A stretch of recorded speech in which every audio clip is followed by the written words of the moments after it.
Welcome back. You've probably seen the introduction by now, or maybe you haven't. Doesn't matter. This is the Volume 1 reading of the Road to Thousand Year Blood War arc little series that I've got going on over here, where I'm going to be covering the manga all the way up to the Thousand Year Blood War arc. I'm going to try and be as in-depth as possible. Try to do a sort of comprehensive breakdown of everything that's going on in the manga. As well, I didn't mention before in the last video, but I'm also going to try really, really hard not to spoil anything that's in the Thousand Year Blood War arc. So obviously, I'm going to make mention of certain things because there is a lot of foreshadowing that happens throughout Bleach for things to come in the future. So I'm going to make mention of certain things and point out certain things that are shown in the manga, but I'm not going to directly explain what they are if I feel like they are a spoiler for that arc. So feel free to engage with my content without having the fear of being spoiled about what's actually going to happen in that arc. As well, I also mentioned that I was going to use a different English translation than what was in Viz original in that first video. Change to the change, that is no longer happening. I remembered that I do have a Viz subscription from a while ago, so I do have access to all of the Viz chapters, so I will be reading from Viz. There will be some editing here and there, just so I don't get copyright struck, but for the most part, I'm going to be reading straight from those chapters, and I'm going to be showing you some of the more significant pages and panels and kind of, pointing at stuff here and there that's kind of interesting or catches my eye, as well as doing breakdowns in the middle of all that. Hopefully, as well as you probably already seen by the title, but I'm going to be covering a volume at a time. So some of these videos could get kind of long. Like this one might be kind of long. Volume 1 is 7 chapters, and chapter 1 is like almost 60 pages. So yeah, without further ado, let's get into it.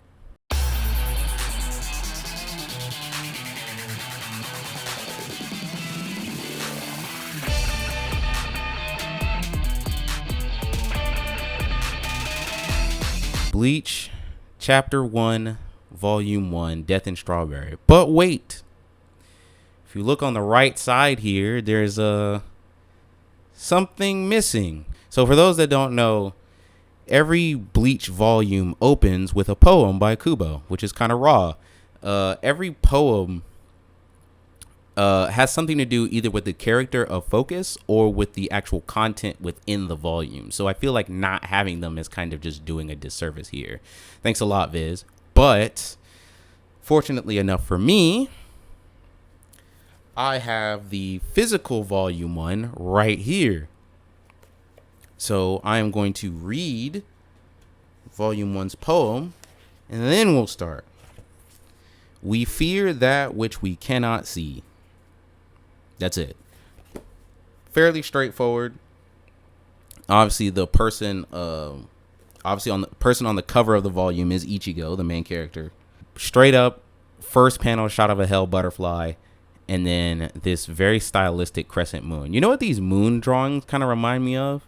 Kind of remind me of Soul Eater. If any of you guys have read Soul Eater or watched Soul Eater, it kind of reminds me of this. Although the author of Soul Eater's moons have faces and they're super creepy, but yeah, the way this is drawn reminds me a lot of Soul Reaver. But obviously we get this butterfly here that we don't technically, obviously, again, this is the first panel, so we don't know what this is, but I think it's kind of crazy that this butterfly is literally right here in the first panel of Bleach, and we're just now getting answers about what this even is, almost 700 chapters later. But anyway, unfolds a blank pamphlet. What are you reading? We actually get to see close-ups of early character designs of certain characters, and honestly, there's certain parts of Kubo's early drawings, his early Bleach stuff, that are kind of endearing, and then there are other parts that are kind of jank.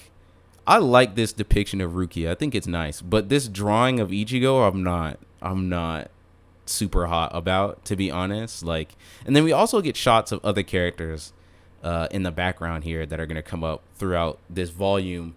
Orihime, I think that's an early Chad. I don't know who's behind Ichigo's neck here.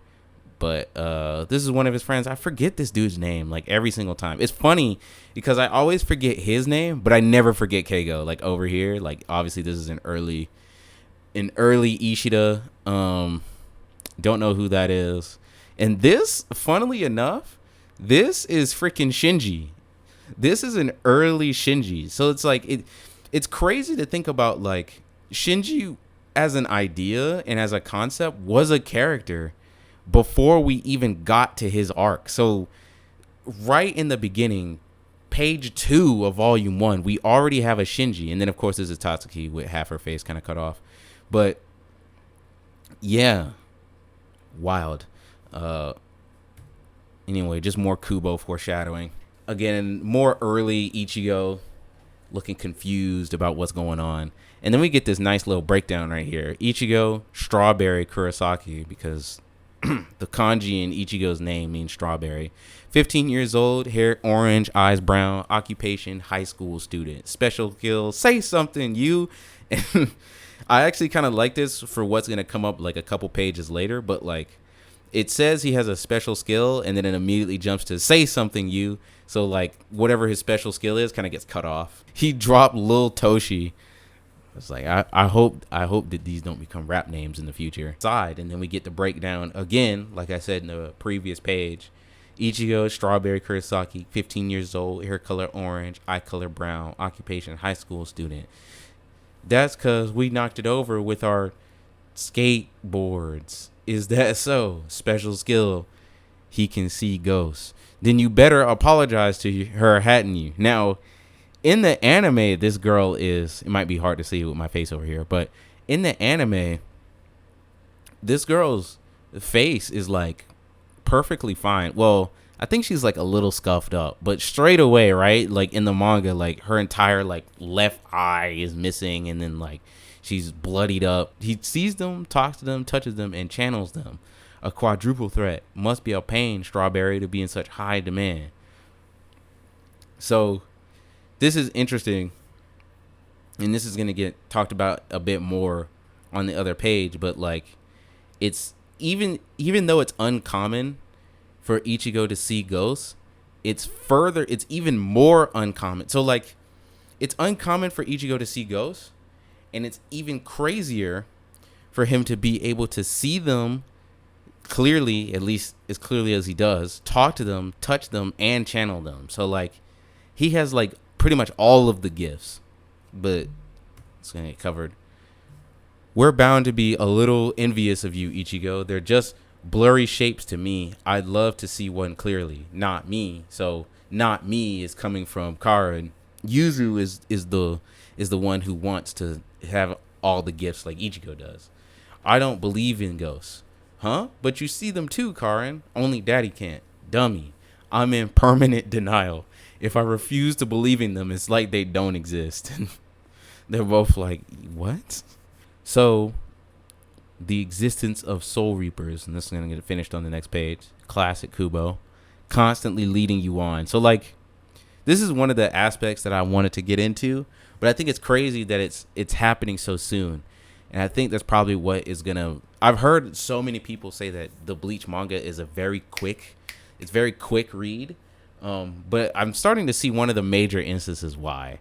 Kubo is constantly trying to find ways to lead you to the next page. So like this whole like in black, for real, I've been able to see ghosts for as long as I can remember. I see the dead as well as the living. So ... the existence of soul reapers ...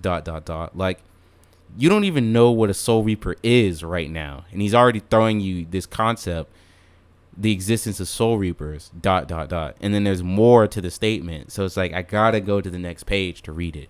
And I think it's crazy. Also, another thing that I think is crazy.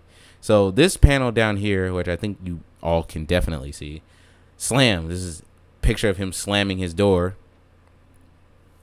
And he's got like this little, I guess like this little wood carving or whatever tacked to his door, and it has 15 on it. So Ichi in Ichigo is 1. Go is 5. So obviously if you put them right next to each other, it's 1, 5. So 15. But also look at the shape of it. Look at the shape of this little wood carving thing. looks kind of familiar to something that we're gonna encounter a little bit later. But I'm gonna just put a little thumbtack in that because we're gonna look at that again. A black swallowtail butterfly. Where'd it come from? How do you know that, bruh? How do you know exactly what butterfly it is? Next page. So, boom, has never crossed my mind. So we get to finish the statement.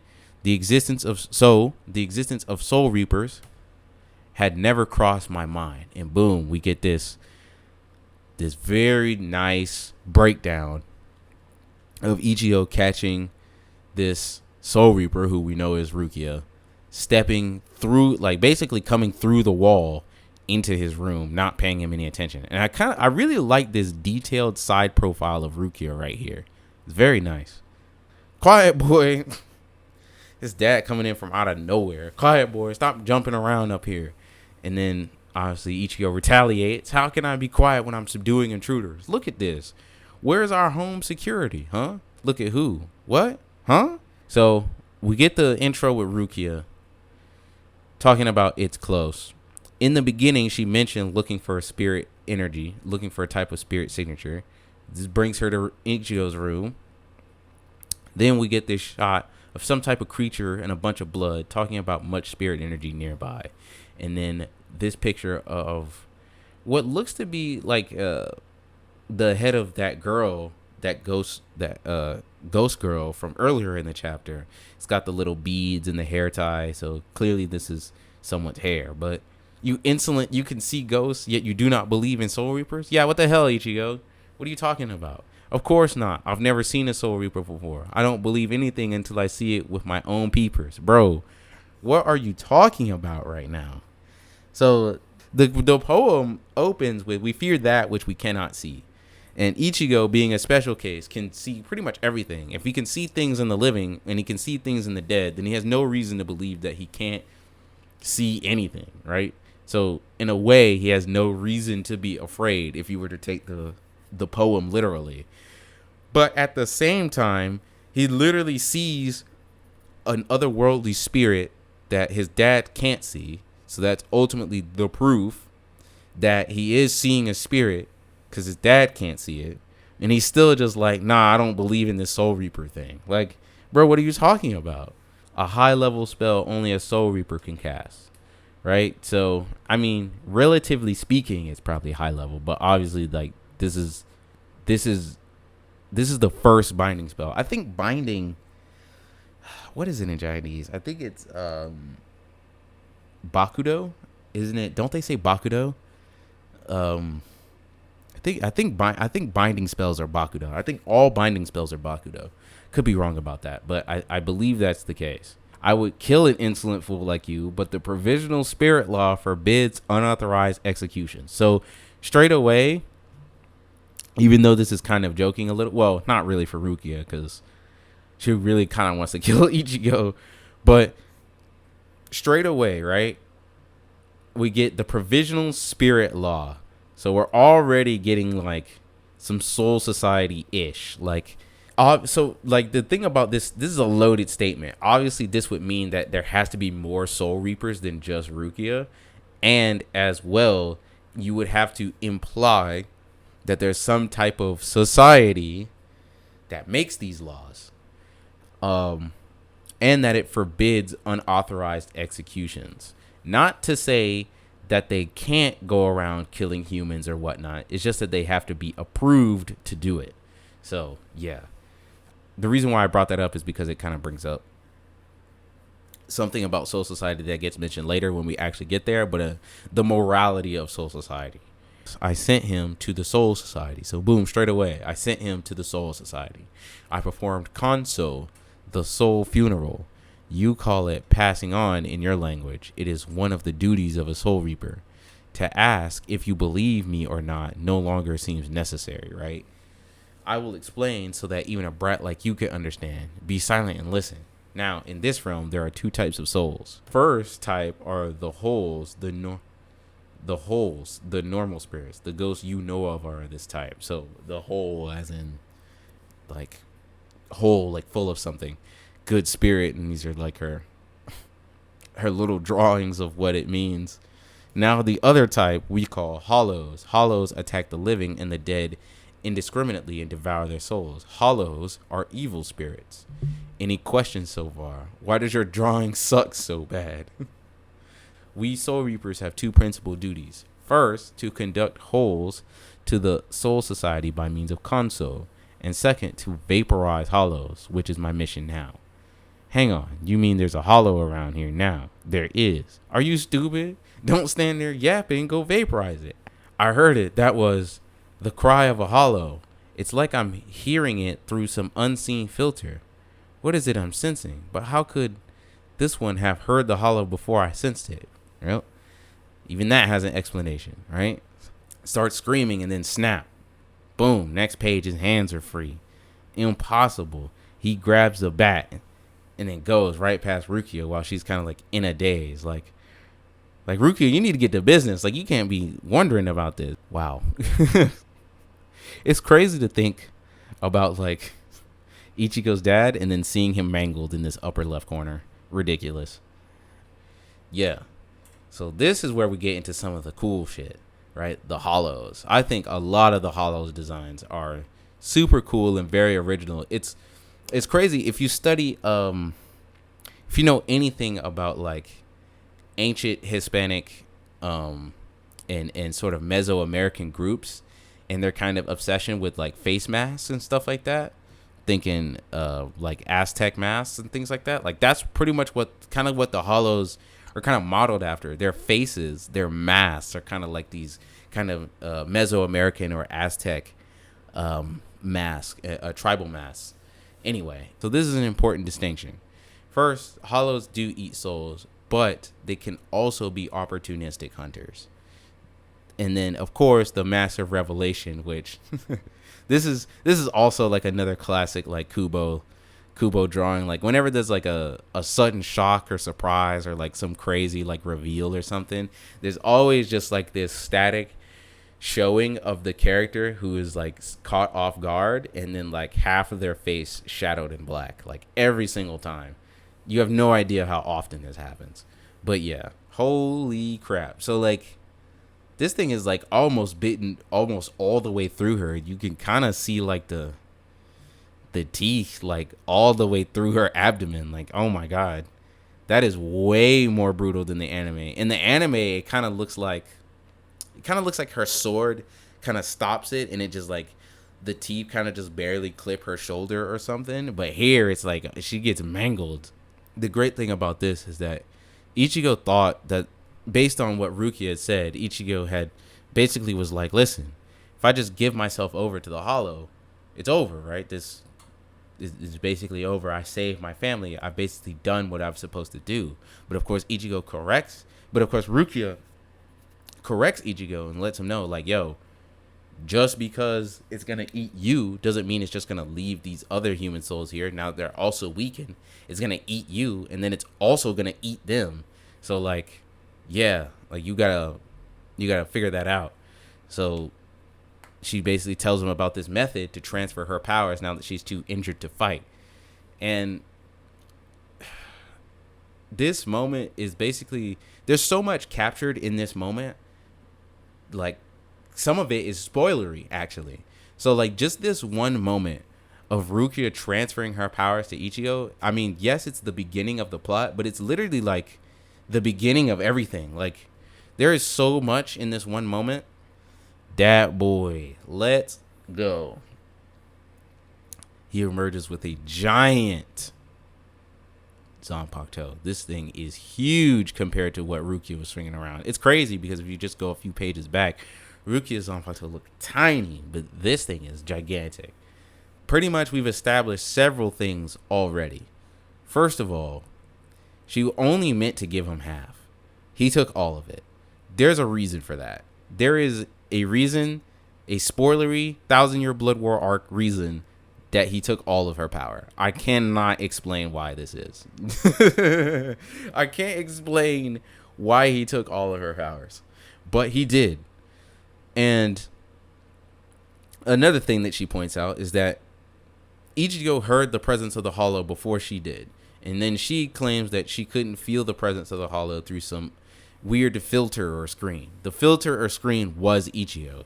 Ichigo, even as a human, was irradiating so much spiritual energy that it kind of dampened out the hollow that she was coming to find, which is just a crazy thought, right? And then if you combine that with the part earlier about how Ichigo is kind of a quadruple threat. He's able to see ghosts, he's able to talk to them, he's able to touch them, and he's able to even channel them, unlike his dad, which can't do any of that, and his sisters, which can only kind of do some of it, right? He can do all of it.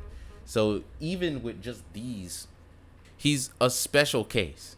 He's already been set up to be a very special or unique case, which of course gets cross-examined multiple times over as we keep going.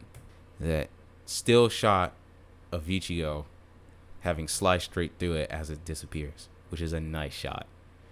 And then we get the breakdown again. And then we get a little sketch. Ichigo kind of passed out.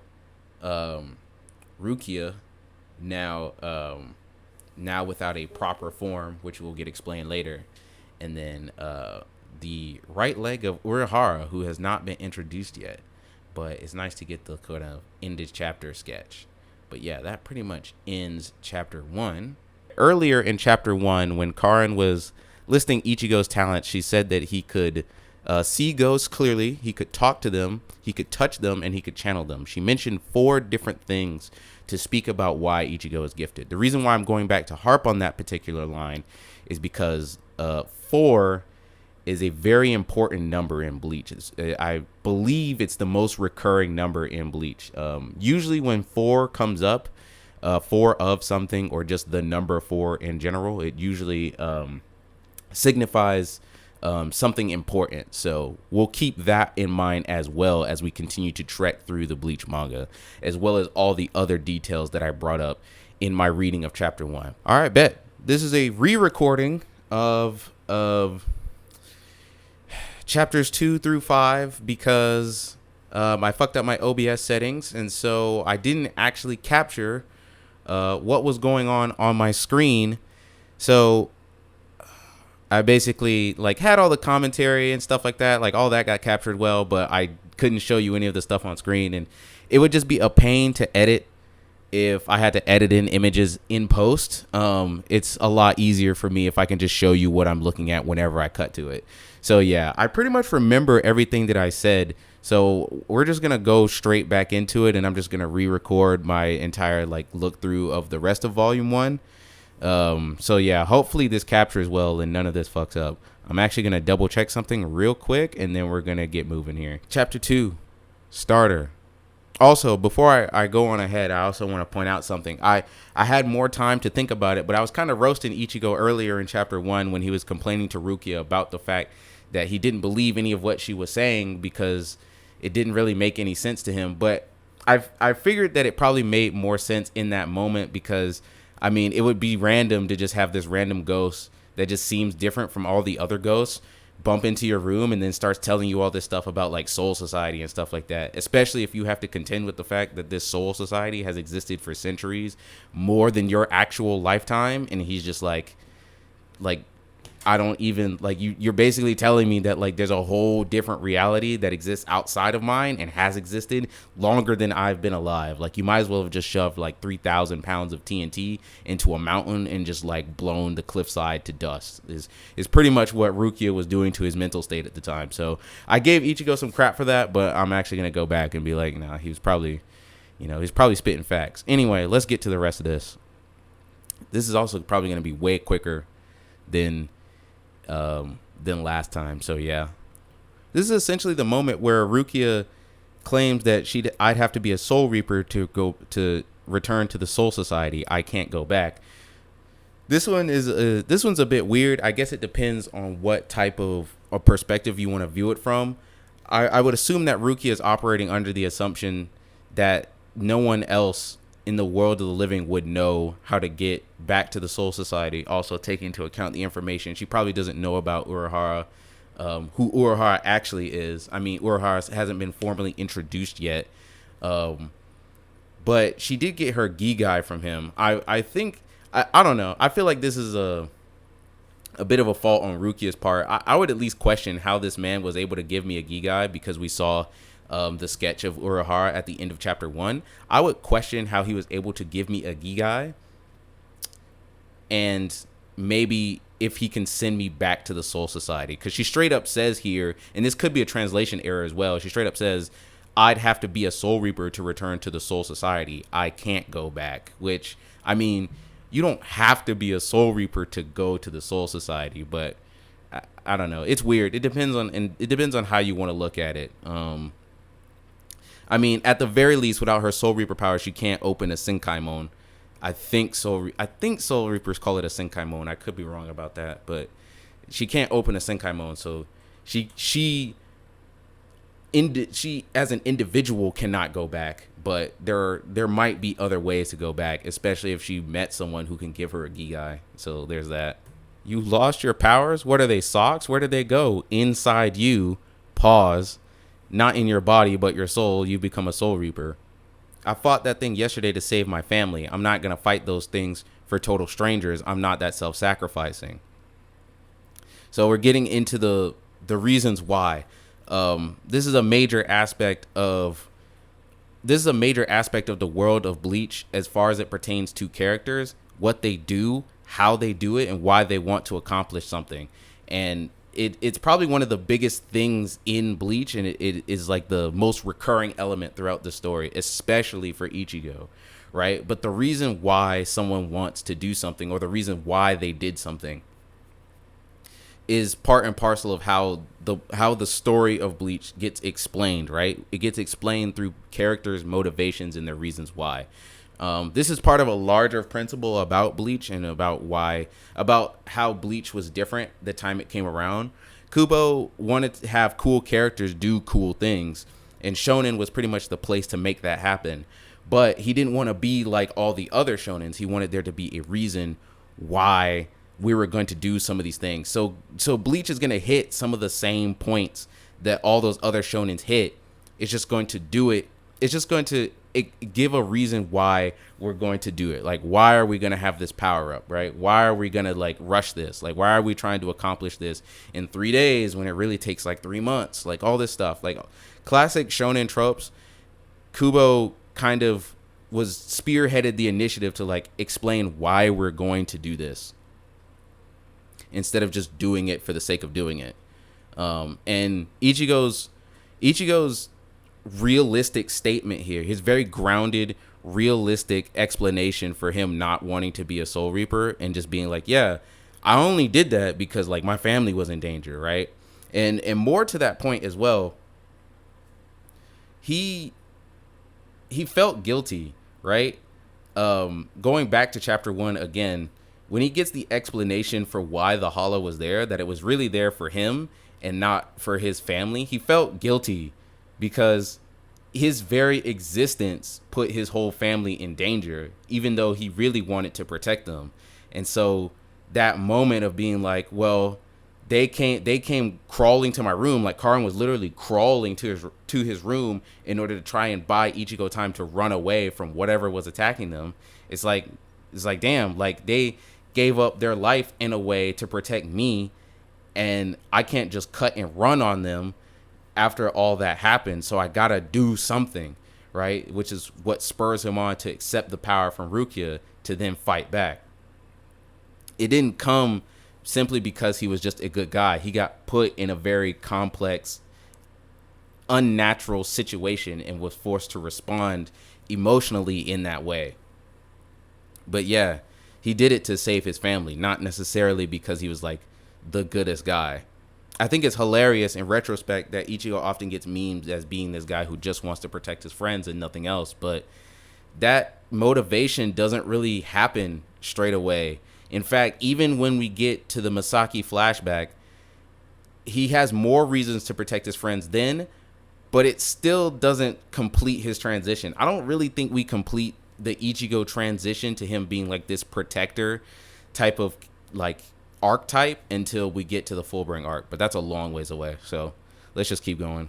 Also, I don't think that this is ever really explained, and I think this is kind of crazy, but like Rukia is basically receiving messages from the Soul Society on a rotary phone. Like, she's getting dial-up messages about when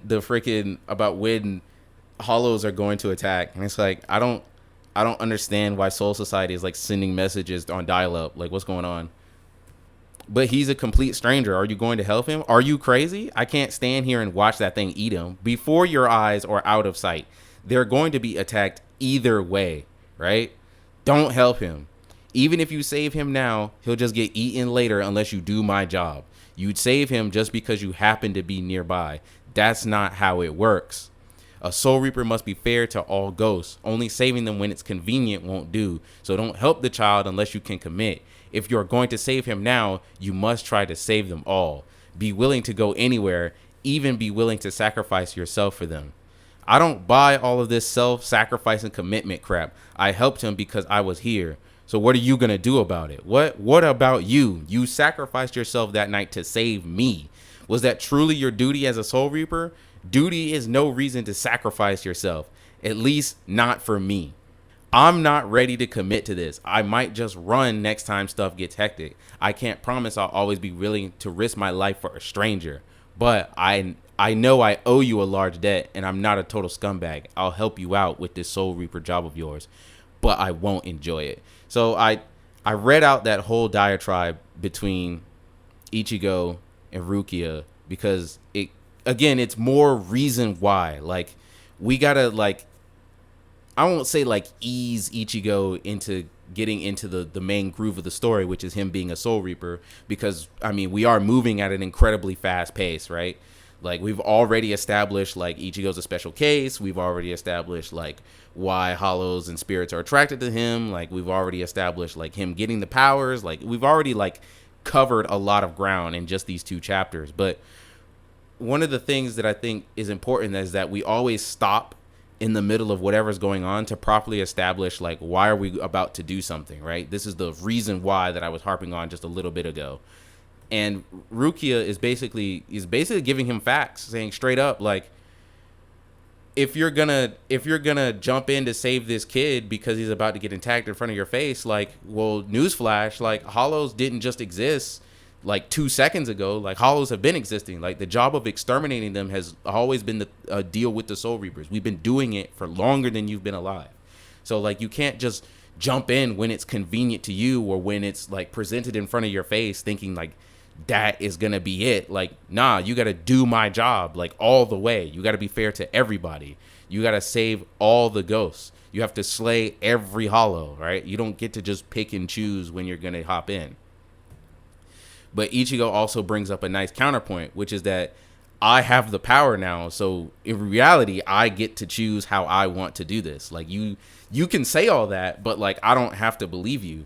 And also, like, just because it's like, I'm going to help you with this because I owe you, right? If you hadn't jumped in the way last night when I was getting attacked by that hollow, I would have died, and then that would have been it. Also, I think it's funny. I want to imagine what would have happened to that like normal ass fucking peasant tier hollow if it fucking ate Ichigo's soul. Will it just like grow into like this massively powerful hollow? Is that not how it works? But we'll probably won't ever get an answer to that. But like, I owe you because you saved my life and then gave me the opportunity to save my family. So I'm going to help you in that regard.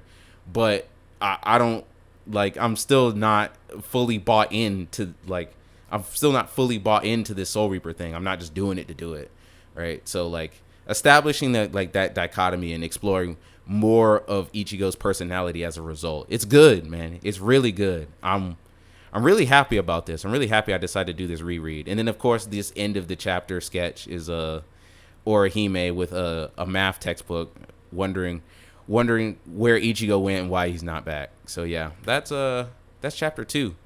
Chapter 3, head hidden. And I like this cover page. I like Ichigo's fit for this cover page. No heartwarming stories.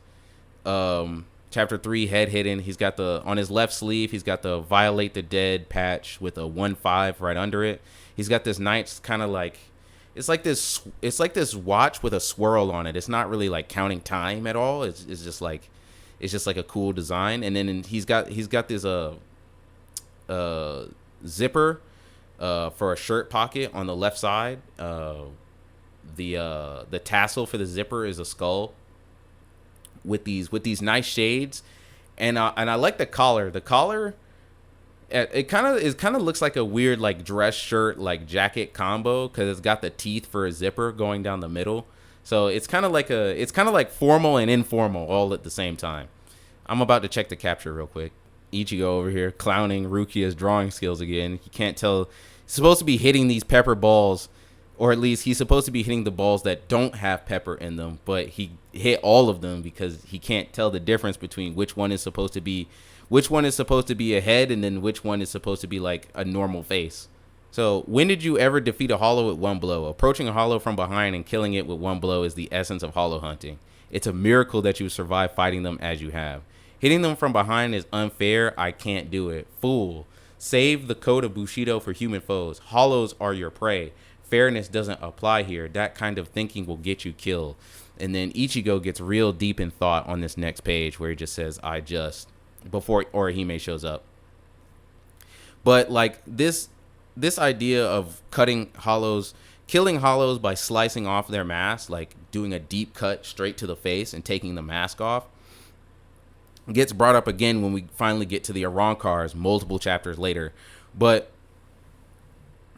so like this is another like massively consistent element about how to deal with hollows when it comes to taking them out. You always go for the mask first.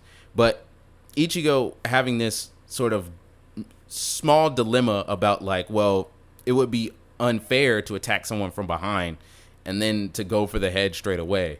It's like it's human level thinking on one level to be like, well, I'm not used to fighting monsters, right? Like I'm used to like dealing with people, right? And in dealing with people, like I wouldn't want to like jump somebody from behind. Like that's just not cool. But it also, the whole like Bushido code thing speaks to another layer of Ichigo's character that gets explored more, not only throughout the series, but the fact that we haven't gotten the Misaki backstory yet. We don't know like why Ichigo really believes this, right? So there's all like, even with things like this, like I guess you could say small things about like why he's so honorable, why he feels the need to always like make things even, is like even that has like deeper implications for his character. And there's another reason as to why he conducts himself that way, right? There's always an explanation for things like this. And then we get this completely hilarious scene with Orihime where she's talking about like getting hit by a car and just how frequently she gets hit by cars. Like it's just as if it's just a normal day occurrence and no one seems to really like care or even pick up on it. But it's also worth noting that like these are some pretty serious injuries. But I also wanted to say, and I think I also said this in my last recording, like Orihime in the manga, to me at least, seems to be way funnier than her anime adaptation. I feel like I don't know what happened there. I just feel like I'm liking Orihime more is basically how I'm gonna put that. But let's keep going. Damn girl, missing your chance right now. This was the opportunity to get Ichigo to walk you home, and you blowing it right now. Get another classic Kubo half shot of Rukia. He died 3 years ago. It's kind of I swear, I kind of wish I could do like an automatic counter for this sort of thing, or just like write it down in a notepad or something, because I'm pretty sure we're going to be like somewhere in the hundreds of times that this happens going through the manga. Yuzu comes through trying to ask Ichigo where her clothes are at, and then Ichigo's just keeps blowing her off like, I don't know. Like, why do you keep asking? Because he really doesn't know, but the way in which he's kind of saying it makes her second guess. And then immediately cut to the next page of Rukia chilling in his closet wearing Yuzu's clothes. I also think it's hilarious that like Yuzu's in the 5th grade, but Yuzu's in the 5th grade and Rukia is hundreds of years old, but because of Rukia's actual body type, she has to wear Yuzu's clothes. Like, Yuzu's clothes are the only things that really fit. Stupid. I'm kind of surprised that Rukia has been able to chill in Ichigo's closet and Ichigo is not noticing until just now. Like, bro, like, how often do you go into your closet? Like, I don't know. I feel like I open my closet door, like, at least once a day. And, like, this man is just completely oblivious to her being in there.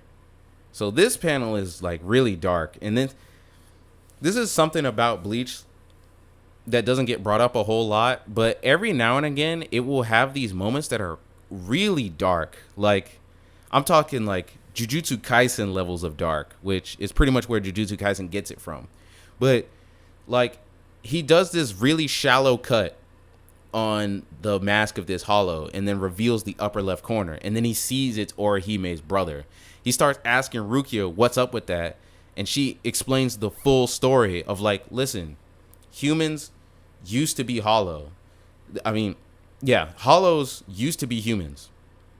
The reason why I want you to kill them in one blow is so that you don't get to see who they actually are, right? It becomes a lot easier to deal with them when you don't see who the hollow actually was as a person, right? And you don't have to go through all this emotional turmoil of having to deal with, like, do I kill them or do I not kill them, right?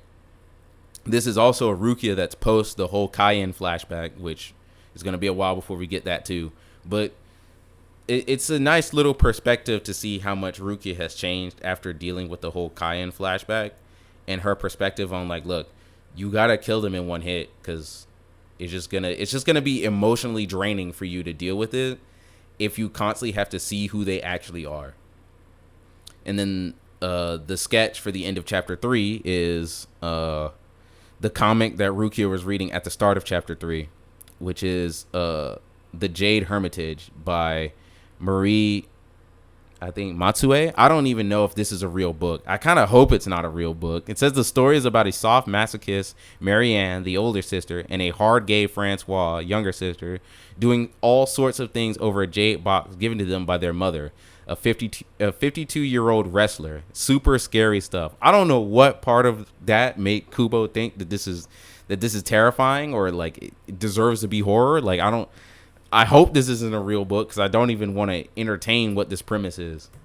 Chapter 4, Why Do You Eat It? Get the revelation about all hollows once being normal people. And then, of course, we get a nice cover page of Rukia. I think it's cool that Kubo has drawn her hair this way, that he's giving her a completely different hairstyle. I kind of like the fit she's rocking too, and she's got this like Pez dispenser thing in her hand. Anyway, let's keep going. Don't be rude. I'm totally not stupid. Why, Orihin? Why would you blow a chance like this? I blew something? Yeah, you got to reach out and grab it. Grab it? Yeah. You might want to specify what you're talking about here, because, you know, this is getting kind of sus. You know what I'm saying? Yes. If he asks if you want him to walk you home, you say, oh, yeah, and pretend your leg is killing you and hang on his arm.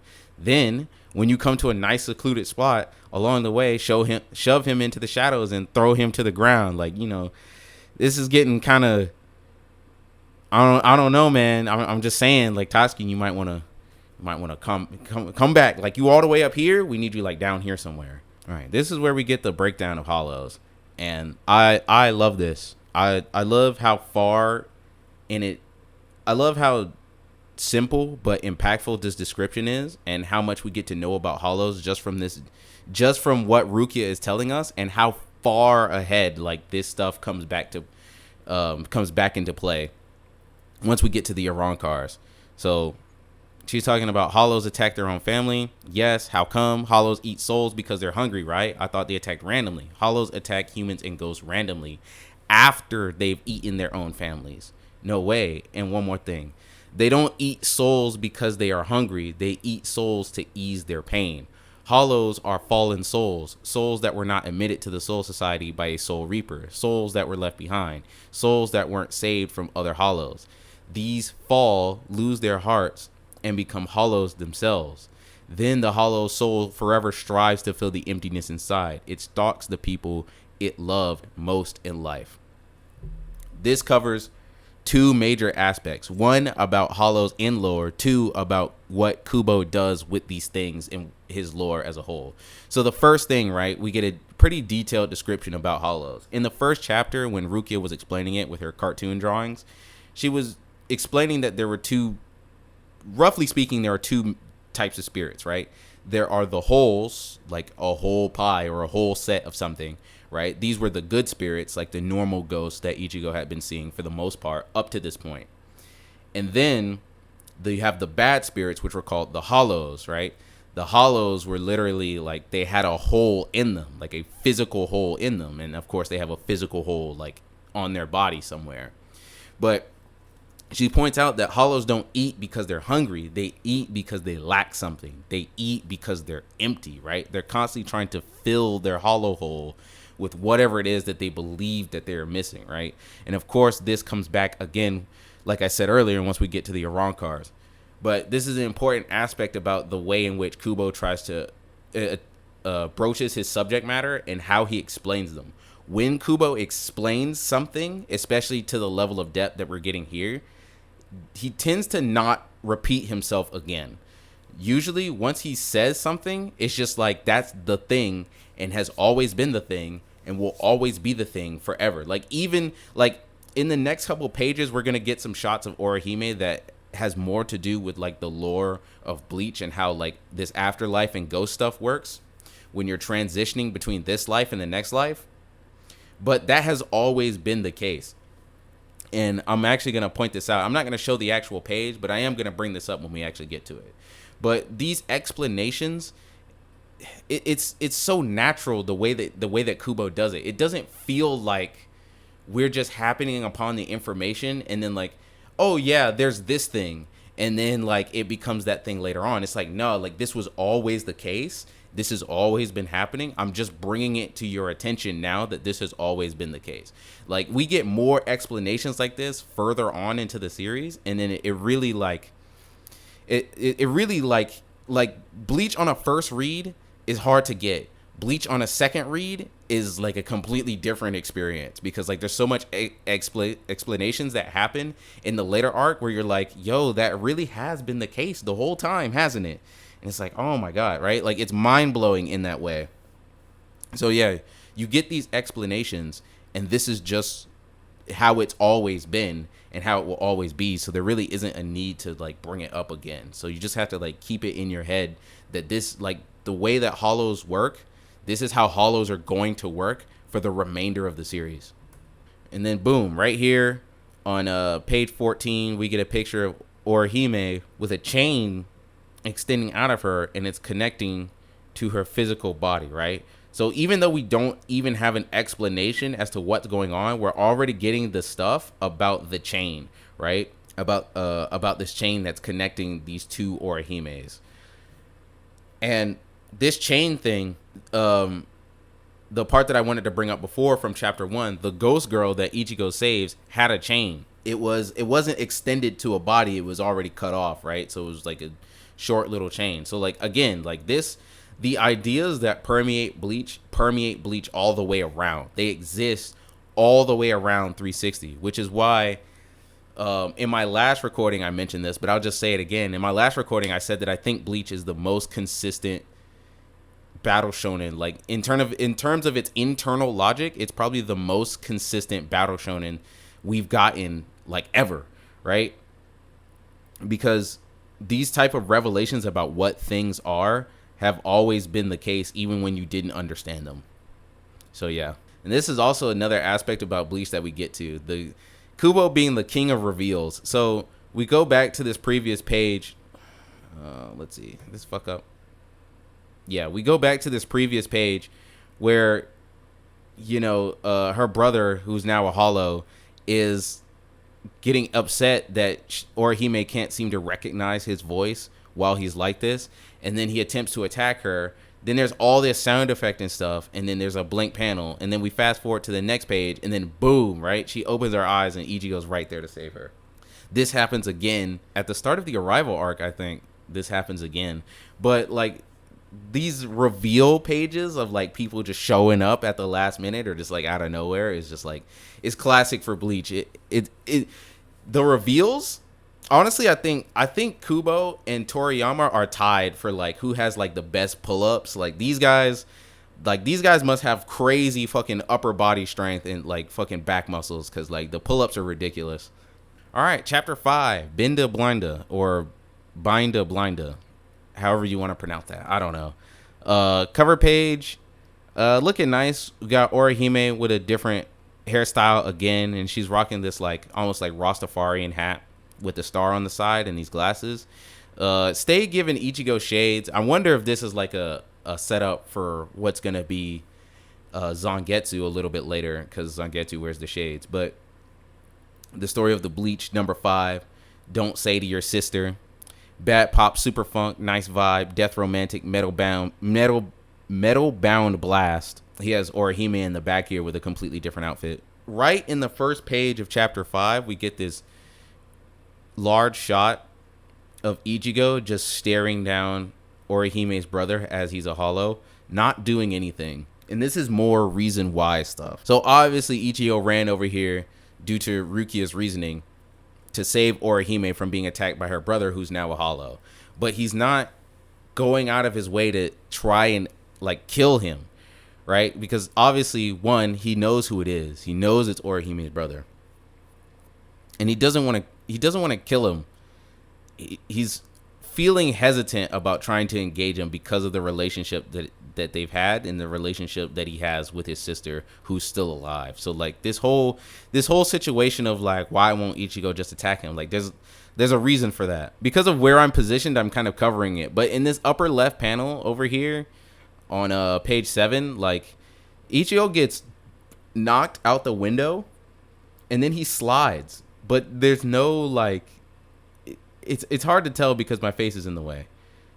But he slides, like there's no, the way the perspective is drawn, there are buildings over here, but he's not on any of the buildings. Like they're all the buildings in this area are much lower to the ground, right? So he's sliding on air essentially.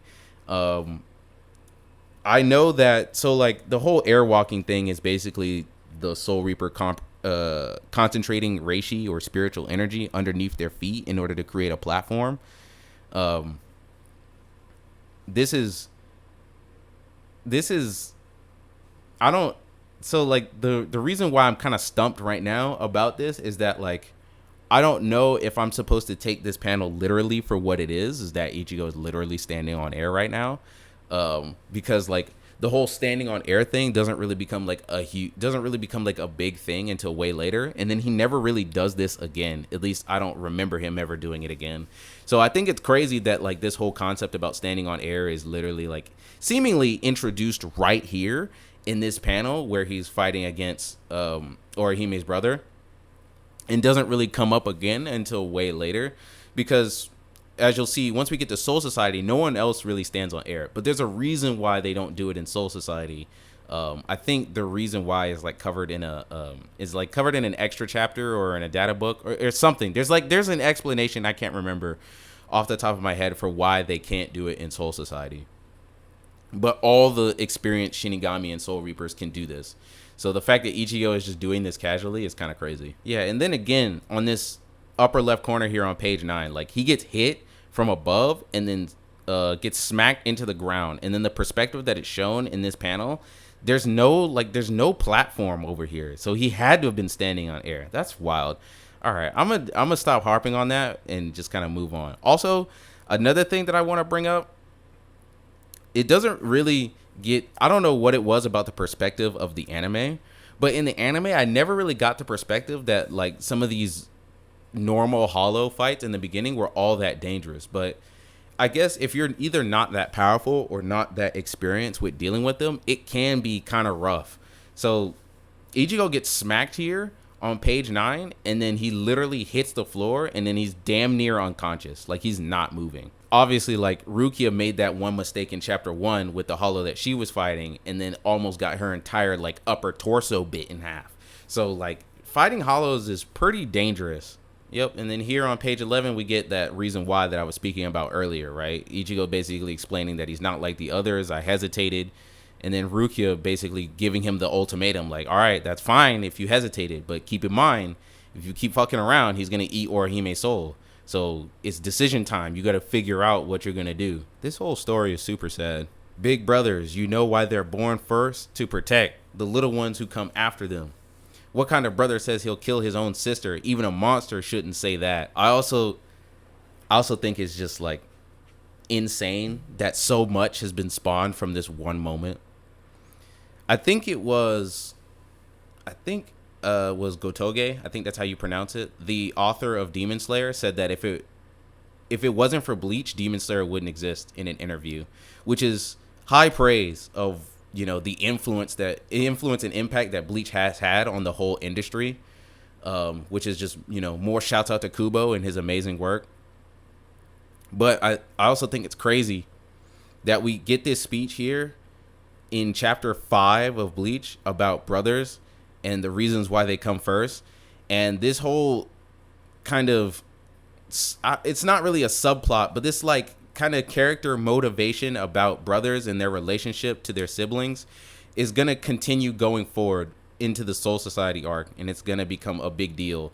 So again, this is I would put this on the same tier as that Hollow explanation from last chapter about what Hollows do and how they actually work, right? Like the whole relationship about what Hollows do and how they work is going to continue on, right? We're not going to like, Kubo is not going to say what Hollows do again. At least I don't think so. So we're just going to have to remember that he said that and then just keep going, and like everything will make sense when you remember that crucial bit of information. But everything makes sense when you remember this speech that Ichigo gives to Sora, that about what brothers are supposed to be, especially to little sisters. It's freaking crazy. So like we're not gonna get this. We might get some brother stuff here and there, but we're not gonna get like this whole brother speech again. And then of course the end of chapter sketch is Rukia attempting to shimmy up the drainage pipe so that she can figure out what the hell's going on up there. Chapter 6, micro crack.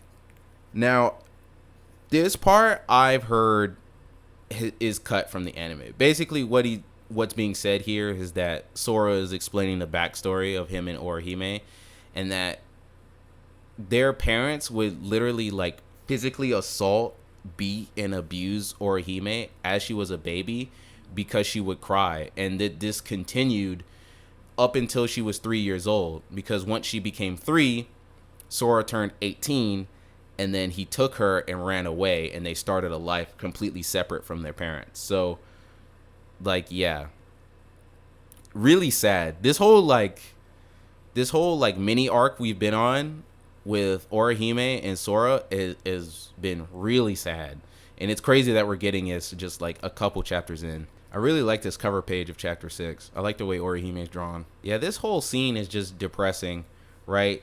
This whole time you thought that you were just kind of unlucky. And I'm like imagining it from Orihime's perspective, right? This whole time you just thought that you were kind of unlucky, right? That you were clumsy, that you tend to space out a lot, which both of those were sort of true, right? And they led to you getting hurt. But the reality is that your brother who died has come back as like an evil spirit and has kind of been haunting you to a certain extent against his will, and has been leading to you getting all of these crazy injuries, right? And then now you get the revelation of like who's really become and why he's like this, and then like his whole relationship of being like, you know, I gave up my life for you, essentially. Like I took you away from that abusive place and tried to bring you to someplace better. And now that I've died, you seem to have forgotten all about me and just kind of moved on. And Orihime's perspective of being like, I didn't forget about you. I didn't really like move on. It's just that I wanted you to see that I was happy now, that I wasn't constantly depressed about the fact that you died. Which, it's also kind of crazy that Ichigo's here for this whole moment in this whole speech, because the idea about, you know, enjoying all the happy things in life and kind of not wanting to suffer anymore or be depressed about the death that you've experienced, and being able to move on from that, it's probably hitting Ichigo hard right now, considering what we know about his own family. And then of course Rukia explains that like the chain of fate is still attached to her physical body, so she isn't dead, she can still be saved, right? And this is where we get the whole explanation about the hairpins. And then there's even a crazier breakdown with this. What's this, page 15? There's something I always wanted to tell you. The hairpin you gave me, I never really liked it. We had a fight that day, and for the first time we ate dinner without speaking, and I sat facing the wall all evening. Then you went off to work the next day. I let you go without saying a word. Why did it have to be that day? Maybe it wouldn't have made any difference, but I've always regretted not saying this. Sora, have a nice day. And then he fades away. So like the whole breakdown of the hairpins that he gave, and then her The whole breakdown about the hairpins that he gave her that day and how much they mean to her, and then the fact that he died that same day. Then fast forwarding to present, where he's now a hollow, and then he bites her while she's still wearing the hairpins is ridiculous.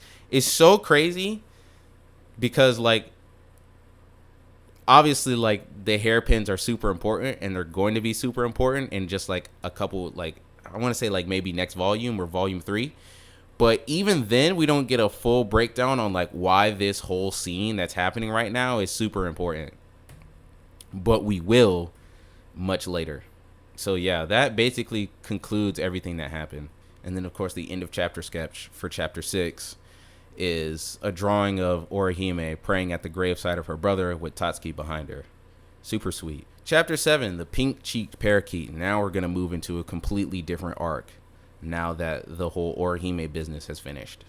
And this is where we get formally introduced to Chad. I think it's ridiculous. I think it's double ridiculous in this like first couple pages that Rukia brags about having some of the best scores for Kido in her class, even though we get to find out how she really feels about her ability to perform Kido in comparison to other more experienced Soul Reapers a little bit later. So it's double funny and ironic that she's bragging to Ichigo about her ability to perform Kido, even though Ichigo, knowing full well that Ichigo can't.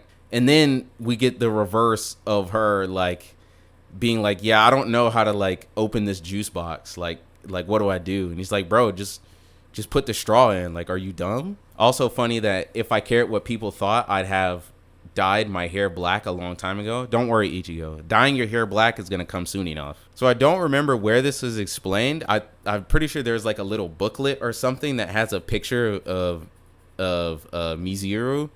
And it has like his hobbies like blacked out with like a thick black line. But here he just straight up says, I only go for older women. So this guy, he just loves living that Shotokan life, I guess. I can't help it, man. I'm a filthy Chad apologist, man.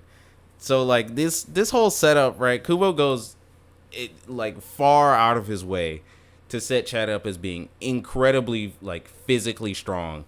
The fact that he got an I-beam literally fell and dropped on him, and he saved his homies while they were talking, but he bent the I-beam by stopping it like just with his back. And then he goes out to come to school, and then a guy driving a motorcycle runs, like head on, collides into him.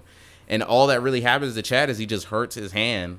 And then he picks the guy up and then takes him to the hospital. Like, I'm a filthy Chad apologist. Like, I definitely agree with everyone else. I wanted to see Chad do more shit, because he just, I don't know. He just built different. Like, literally, he just built different. Ooh, interesting conversation right here. Ichigo comes back to his place after school and then sees his whole family running around because there was a 4 cars crashed in an intersection, and so they've got a lot of work to do, obviously. But Ishin, his dad, is on the phone attempting to get a hold of the main hospital, I guess, that's nearby, and is telling them to get their boss, who will answer his request, right? I think Ishin is talking to Ryukin in this scene. Or talking about Ryukin, I should say. And then boom, Chad's scar on his back is basically a giant handprint.